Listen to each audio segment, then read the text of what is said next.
તો પહેલો દાખલો શું કહે છે કે ખાંડના ભાવમાં 25% વધારો થવાથી કોઈ વ્યક્તિને 400 રૂપિયામાં પહેલાં કરતાં 20 કિલોગ્રામ ખાંડ ઓછી મળે છે, તો ખાંડનો શરૂઆતનો ભાવ શોધો।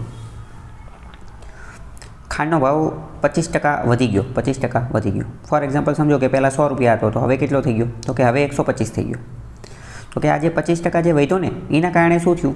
તો કે કોઈ વ્યક્તિને 400 રૂપિયામાં પહેલાં કરતાં 20 કિલોગ્રામ ખાંડ ઓછી મળે છે, એટલે કે પહેલાં 100 કિલો મળતી હતી તો હવે 80 કિલો જ મળે છે, પહેલાં કરતાં 20 કિલોગ્રામ ખાંડ ઓછી મળે છે। તો હવે અહીંયા આપણે થોડું ધ્યાનપૂર્વક જોઈએ કે 20 કિલોગ્રામ ખાંડનો ભાવ આપણે ગોતીએ, કારણ કે અહીંયા જો કિલોનો આંકડો તો એક જ આપેલો છે, 20 કિલો ખાંડ। શું આપણે એવું કહી શકીએ કે 20 કિલો ખાંડનો ભાવ રહ્યો ને, 20 કિલો ખાંડનો ભાવ એ 400ના 25% જેટલો હશે, નવો ભાવ। તમને એવું લાગે એવું કઈ રીતે? તો એ સમજીએ। જો 25% વધારો થઈ ગયો, એના કારણે 400માં પહેલાં કરતાં 20 કિલોગ્રામ ખાંડ ઓછી મળે છે, પહેલાં કરતાં 20 કિલોગ્રામ ખાંડ ઓછી મળે છે।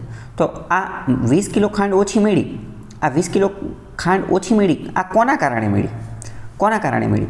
તો કે 25% વધારો થયો ને એના કારણે, 25% વધારો થયો ને એના કારણે। અને આ 25% વધારો એ કોની સરખામણીમાં? તો કે આ 400ની સરખામણીમાં। તો આપણે એવું જ કહી શકીએ ને કે હકીકતમાં 400ના 25% જે છે ને, 400ના 25% એ 20 કિલો ખાંડનો ભાવ હશે, એ 20 કિલો ખાંડનો ભાવ હશે, અને એ પણ કયો? નવો ભાવ। ફરીથી સમજીએ, કોન્સેપ્ટને તમે દિમાગમાં ઉતારો કે ખાંડના ભાવમાં 25%નો વધારો થયો, એના કારણે કોઈ વ્યક્તિને 400માં પહેલાં કરતાં 20 કિલોગ્રામ ખાંડ ઓછી મળે છે। તો આનો મતલબ શું કે 20 કિલો ખાંડનો ભાવ શું હશે? તો કે 400ના 25% જે હશે એ હશે, અને આ કયો ભાવ હશે?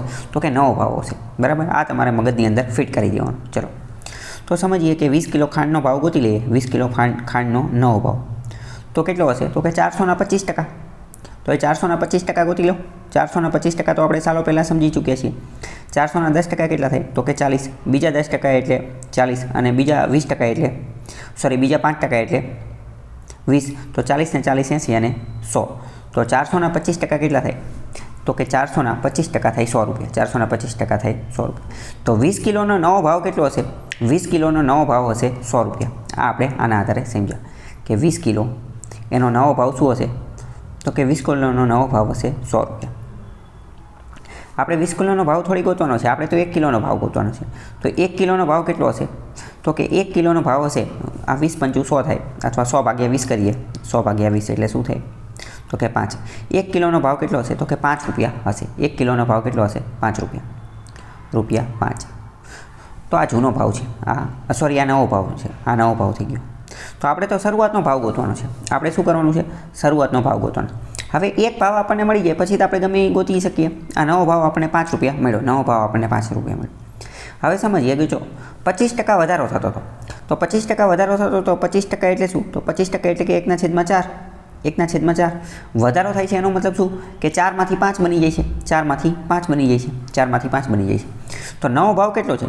તો નવો ભાવ 5 રૂપિયા જ છે ને, નવો ભાવ 5 રૂપિયા તો આપણને મળ્યો હતો। તો જૂનો ભાવ કેટલો હશે? જૂનો ભાવ 4 રૂપિયા હશે, કેમ? કારણ કે આ એની કરતાં 1 ગણા છે, તો આ પણ એની કરતાં 1 ગણા, તો જૂનો ભાવ પણ કેટલો હશે? જૂનો ભાવ 4 રૂપિયા હશે।